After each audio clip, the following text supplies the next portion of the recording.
Welcome to One on One with Miss Lafon. Joining me on this episode, it is Athena. Some may know her as Athena Lee, sister to Mötley Crüe drummer Tommy Lee, or Athena Kotak, former wife of former Scorpions drummer James Kotak. We talk about that, her show Rock Wives, Fem Fatal, and a lot more. And now, this. Hello, this is Simone from Epica, and you're listening to One on One with Mitch Lafon. Rock on. Thank you, Simone. And before checking out my interview with Athena, please check me out on Twitter at Mitch Lafon, MITCHLAFON. Facebook is one-on-one Mitch Lafon, and paypal.me/Mitch Lafon should you care to support the podcast. And with that, here is the one, the only, Athena. We are speaking with Athena, also known to some as Athena Lee, but now just Athena. A pleasure to speak with you. Good to speak with you, too. Finally, we have been trying to do this for, I would think, actually about a year. Yeah, I think so.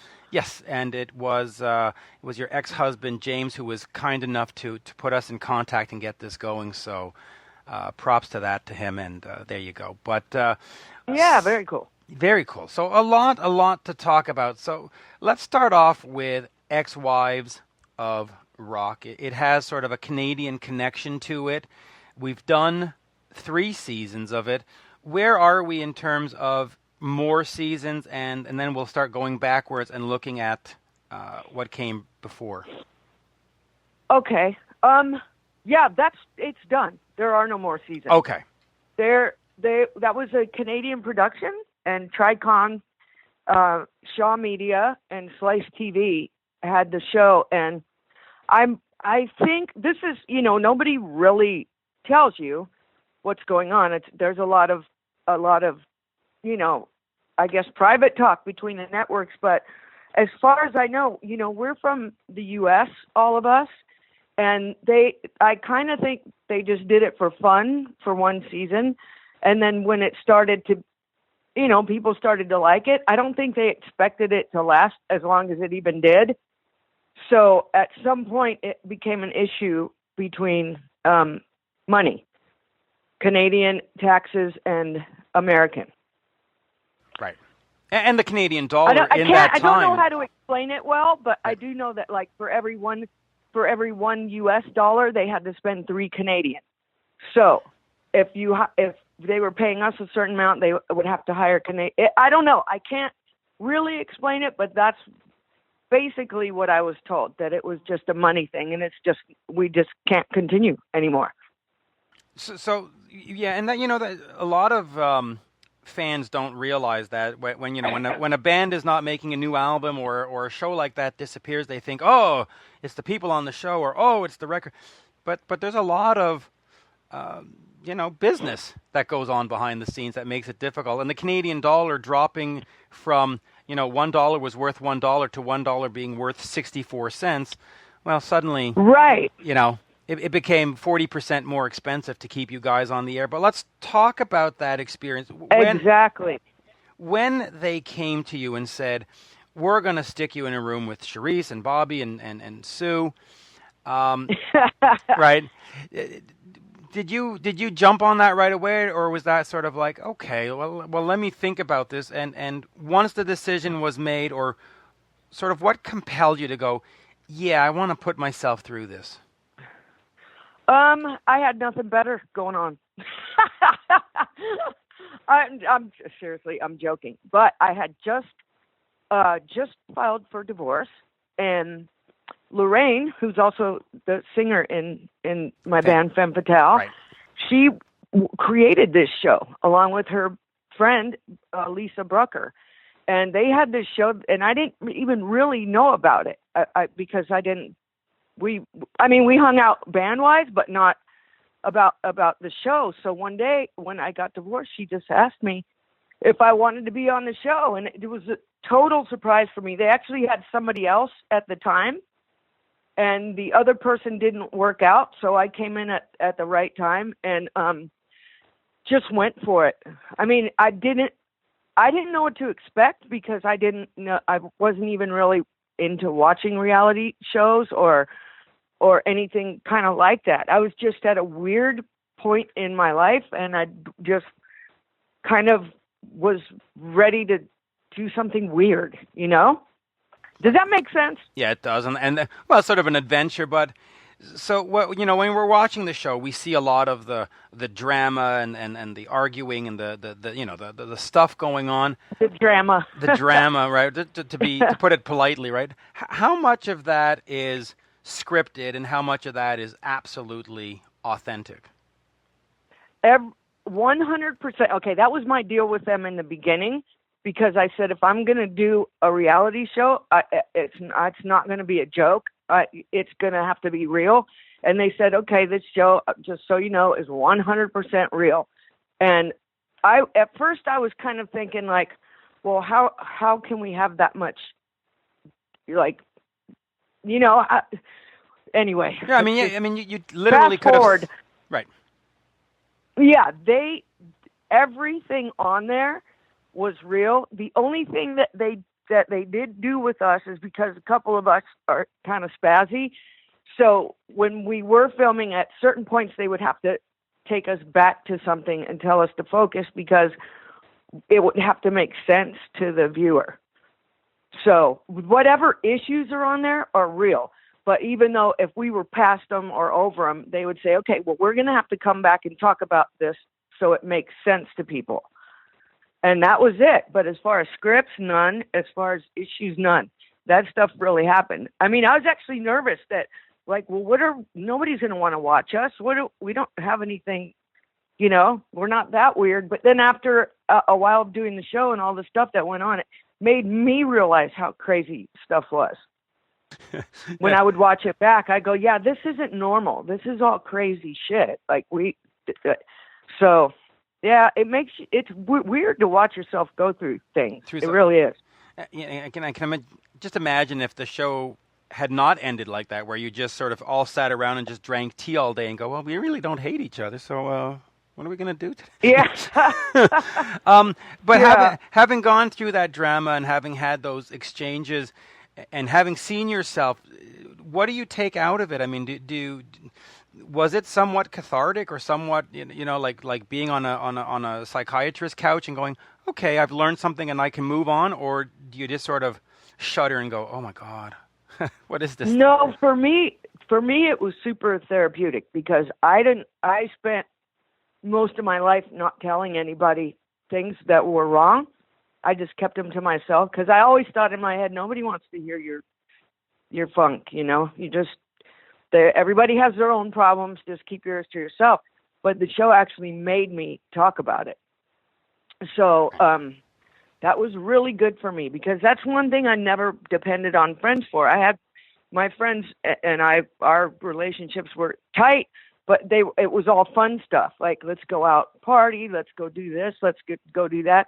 We never really sat around and talked like we did on the show, because we were forced to. And believe it or not, that changed my life just completely.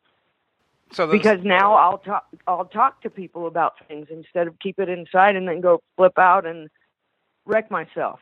That used to be the way I did things. I just keep everything to myself, and that wasn't going to work. I mean, there was a couple times we were filming and they were like, you know, they would have to seriously sit with me and get me to talk about certain things, because I didn't want to, because I always have in the back of my mind, I don't want to embarrass somebody else or embarrass my kids or embarrass, you know.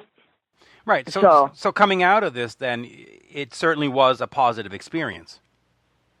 Oh, absolutely. Absolutely. And I also got to see back a few things that, you know how sometimes you do things and you just do them because that's the way you are. That's right. Your nature. Right. And then you don't see how it affects other people. Right. Like, not everybody is a smartass, and not everybody handles dark humor. Not everybody, you know, I learned that, like, I can make a comment, because mostly the friends that I hang out with they're, you know, you hang out with people just like you. But sometimes you can say something to someone and it will destroy them. You can say the same thing to somebody else and they'll laugh, you know. So it just kind of made me more aware of my mouth too. Right. You know, trying to get a little filter there. And also know, you know, see the signs in people. Like when you say something, and you know that it's affected them, you can stop and say, hey, that's not what I meant or whatever. Is there? Yeah. Would you consider doing another reality show, or was this experience sort of like, okay, it's enough, let me move on to Femme Fatale and concentrate on making music again? I would do it in a heartbeat. Okay. It was that much fun, but only it would have to be with people that I enjoy, because I'm not like, I can't even sit and watch these shows that just argue all day. I can't watch it. Life is hard enough. It would have to be something fun, cool, and interesting, or new and fresh. But for me, just to film a bunch of people sitting around drinking and arguing, I just don't get it. I don't know if you guys have shows like that out there, but no, Canadian shows we don't argue on Canadian shows. You guys don't do that. No, we sit and apologize on our shows. We'll yeah. I need to come to a Canadian show then. Live there and dig. But I just did. I just filmed there's a new show coming out on Bravo called Timber Creek Lodge. Right. Have you heard about that? I have not. I'm not a big Bravo watcher, but I'm going to certainly check that one out. What does that show entail? It's not about me. It has nothing to do with me. It was at one point, like a few years ago, it was taken from that show Opera Ski, but they got a crazier cast and a crazier show, and it's a ski lodge, and they have guests come and visit, and they film, and we had an insane time. It's filmed in Whistler, Canada. Oh, that is an absolutely gorgeous place to be.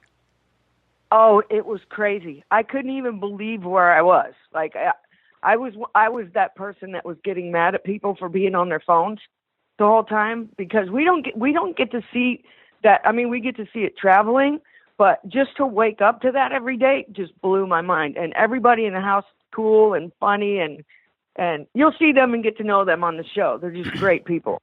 Yeah, that's. So I did it with the girls from Ex-Wives of Rock. So it was pretty fun. Oh, so you maintained friendships then? You didn't. They're not like 4 ex-castmates now. They're people you're still going to talk to then. Oh, absolutely. Okay, great. Yeah, I mean, yeah. Yeah, because you never know sometimes. The Timber Creek Lodge, that's not our show. We just guested on one episode. Okay. But it was pretty super fun. Oh, I'm going to look for that. Femme Fatale. Let's move on to music. I first heard of you in terms of doing musical stuff with Crunk, which later became the band Kotak. But now you're doing Femme Fatale with Lorraine. Talk to me about sort of what the band's goals are. Is it just sort of to play, the M3 Festival and the Monster Rock Cruise here and there and do that kind of stuff? Or is it really to get a unit going and let's get into the studio and let's make new music? What is sort of the vision of the band at this point? Well, Lorraine just not re-released, years back with the original band members. Right. One More for the Road. Correct. And that just came out. So as far as right now, I don't know of any plans to record. I do know that there's talks of us, possibly going out with Vince Neil and maybe another cruise and M3 and all that kind of stuff. But I think, everybody just kind of has other things that they're doing as well. So it's definitely not our full-time focus, but it's our funnest. Everybody there loves it. The girls are super talented, super cool. And it's kind of just, it is what it is. It's my favorite thing to do, but unfortunately I don't get to do it enough. And neither do the rest of the girls. Like a couple of our girls, they're also in other bands. Right, Nita Strauss, of course. So, yeah, she's in Alice Cooper. Courtney and Nikki, they're both in the Iron Maidens, and they tour a lot. So we couldn't even if we wanted to do full tours, it'd be pretty hard to schedule. We mentioned Nita. She is an incredible talent, and as are everybody She's else. Awesome. But what does she bring to the band? Because when in Alice Cooper, she's just a perfect fit. She brings that energy. She plays up against the guys. Like, so you got a guy-girl thing going on. It's yeah. What's that like? Well, she hasn't played with us in probably a year because she's touring big time with Alice. He's constantly touring, so she hasn't been able to play with us in about a year. So we have the Courtney and Nikki, who are amazing, and they're both in the Iron Maidens together. They're our two guitar players. So yeah. And by the way, the Iron Maidens do an incredible Maiden tribute. I mean, that is just it is unbelievable how talented they are. So then you might do this tour with Vince Neil. Would you personally like to make an album with this lineup? I would love to. Right. It's just I can't explain really what's going on for me because I hope this doesn't sound bad because I don't want it to be taken out of context, but I feel like I've just been playing music for so long that I'm having a lot of other interests. Because for me, it's not enough for me. The like doing the festival here and there, or the tour here and there, or you know what I mean? Like I'm kind of like all or nothing, and so for this is for me. I really really hope this doesn't sound bad. It's not a hobby. It's a love, but I'm going to be working on other things too. Like I had such a good time working on the TV show that I'm super into working in TV now. I mean, I even when I wasn't filming, I was there just to watch the production end of it, and so I don't know.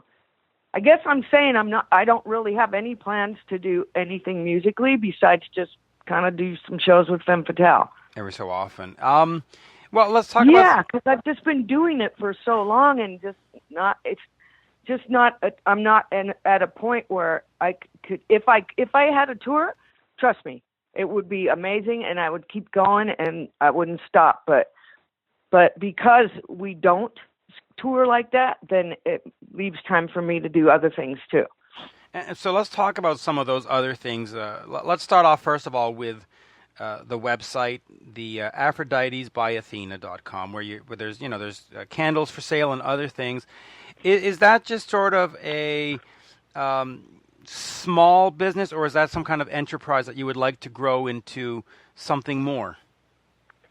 I would love to grow it. It started out fun for me because I couldn't get certain candles that I wanted, and especially travel size, because at one point I was touring and going to Europe, and that's back when people could still smoke in the rooms and all that. And I just wanted to bring certain things with me and couldn't, so I started making them myself. And what ended up happening is people liked them. I would give them to people for gifts and things like that. And then eventually I went to a candle company and just said, let's do this. Let's start making them. And then I opened up the website and then got into a few stores in LA. And then also I have a couple of vendors in Canada, but definitely would love to grow it. I would love to have it in some chain stores and, retail stores, and especially Australia, because people from Australia are always trying to get the candles and there's nowhere there for them to get them. And so where do we go from here in terms of expanding the business? Are you actively seeking partners? Are you just hoping that the web sales skyrocket by themselves? What's the sort of plan would candles be the only thing? Do you want to get into, perfumes and scents and shoes and pants, and is there a long-term game plan? No, not really. Okay. I'm all about the candles, and I am talking to distributors. Okay. So hopefully something will come through. Oh, that'll be great. And I'm not looking to make $1 million off of the candles. It's fun for me. I enjoy it and make a cool living from it. But I don't know. I'm just kind of having fun. There's so many changes going on right now that I don't really have a focus. I guess, you know what I think I should say? I'm kind of riding this weird wave and seeing where it takes me. Well, okay, so do you have any idea where it might take you? I mean, do you think that there's feature films in the future? Is there joining another band in the future? Is there just doing the speaking appearances? What is sort of, we're October now. What's sort of like, what's October 2016? What's like January 1st, 2017 looking like, kind of thing? I think, honestly, I'm just going to start focusing on working in television. That would be great. And yeah, I actually enjoy it. I like the people. I like, they're spunky and cool and creative, and I'm just, I actually love being there. It's one of those things where I don't look at my watch and see how long I've been there. It's just, it's interesting for me. So anything that keeps my interest and is exciting for me, I'm just gonna keep going for it. Yeah, and we'll see what happens. I mean, nobody will know what happens, but I hope it works out because it's something that I enjoy. And isn't that the greatest feeling to be in a job that you're not punching in and punching out? I mean, I know when I do these rock interviews and stuff, I just love this so much that I'm not like, well, Athena, at 4:30 I got to cut out because my shift is like, I don't do that. And there's such a magic in having, right? It's great. That's amazing. I mean, right now this is so fun. People think I'm nuts, but right now there's a huge Halloween haunted hayride out here, and I've been working there as a monster just because it's fun. Yeah. I mean, it's not like, it's just fun, and I'm into Halloween, and we're in LA where it's 90 degrees every single day, so it kind of gets me into that Halloween vibe, and it's fun, and all the people there, most of them are actors, and it's just a blast. You just hang out and scare people, and you get to play a character, and it's amazing. And so that's what I'm saying. Who would have thought even a month ago that I would be doing a haunted house? I'm just kind of like, whatever comes along and it sounds fun, I go for it. Yeah, and that's much better. We have our scheduled femme shows. I don't book anything, that crosses them, but I do other things too. Yeah, we'll definitely have to get that show up to Canada as well. Get a few Fem Fatale shows up here. Just before we leave, that would be awesome. We've been trying to get there for so long. I honestly don't know what the problem is. Well, it could just be the bookers are talking to the wrong clubs, but I'll send you a couple of names and we'll see what we can do. It's always workable. That would be cool. Yeah, I love Canada so much you don't even know. I have a maple leaf on my maple leaf tattoo that I got in Toronto. It's probably every time I go there, I have so much fun. And people are just nice, genuinely nice people. No, Canada's a very laid-back country. I mean, we usually go top one with Denmark as nicest place in the world to live, which, I agree with. It's a fun place. It's a calm place. Before we wrap up, because I can see that we're running past the 20-minute mark here. Before we wrap up, let me just ask you one question about your brother Tommy. He rode. Well, no, it's going to be a good one. It's. I'm not looking for dirt here. Okay. I'm not doing the dirt thing, but he, he rode Mötley Crüe for over 30 years, and they ended it. They had the end tour. Looking back on that, and looking back on what your brother achieved, how was that for you? Obviously, there's a great sense of pride, but how was sort of that whole experience for you of, hey, that's my brother doing that, and he did it for 30 years. You don't do that in rock very often. Just sort of, what would his sister, as you are, think of what he went through? For me, there was always like a few people, not people that know me, never questioned it, but people that don't would think like, God, isn't there some kind of weird jealousy or weird kind of anything between you guys? I go, are you joking me? I'm so proud of him. I mean, I was there with my kids at the last show with New Year's Eve, and I was like crying because it was just I mean, who does that? Right. I mean, it must have been a beautiful Not thing, that many right? people do that. Yes, and it was amazing. And and he went out. He was happy about it, and now he gets to do other things as well. So, I don't want to speak for him, but for me, I was just super proud and still am. That's just something that not everybody gets a chance to do. No, and there's a lot of... Make history. That doesn't suck. Pardon me? Making history. That doesn't suck. No, it doesn't. And you look back historically, there just aren't that many bands that have had 40-year careers. You look at the Beatles that everybody said, they only played for 11 years. You look at Elvis. And yeah. And then you look at Kiss and Mötley Crüe and the Scorpions, and those are exceptional track records to be able to go on that long, to maintain an interest. And you did say that and stay alive that long. Yeah, I mean, absolutely. Not being mean, but it's not. Some people just. No. Yeah. Pretty crazy. And you did mention that the last show sort of brought a tear to your eye. So I'll ask you the one tough question. Do you think they should have called it quits, or do you think, hey, man, just keep going? Just keep going. No, I think they absolutely 100% did the right thing. Okay. Ride out on a high. Yeah. Don't, okay, yeah. It's better to... Yeah, don't just, I mean, there's something for me that I feel with bands who keep saying that they're going to retire, and then they don't. I feel like that's just from a fan standpoint, because I've heard like certain bands that somebody will just pay, like just work their ass off and save up to go to a show thinking it's the last time they're ever going to see them, and just pay these ridiculous ticket prices, and then the next thing you know, they're back next year.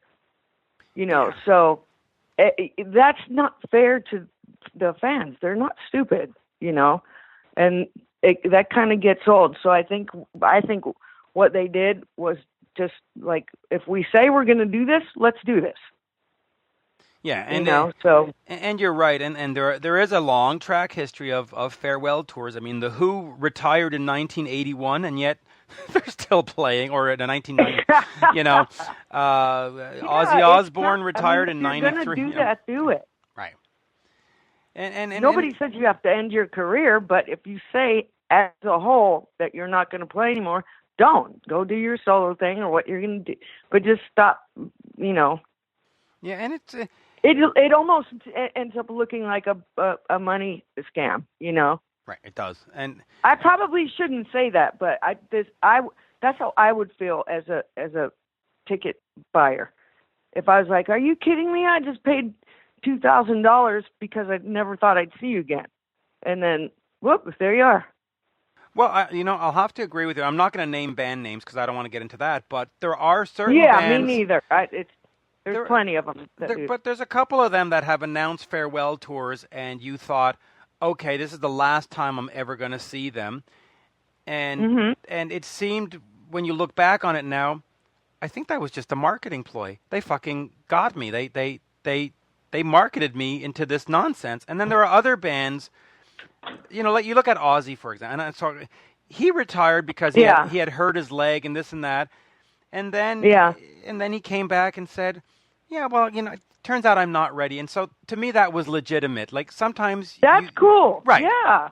Yeah. I think Ozzy's wasn't a real retirement. I think there was an injury and he thought and then, but there are, so there are some I can accept and there are others that, Yeah, there's a major difference.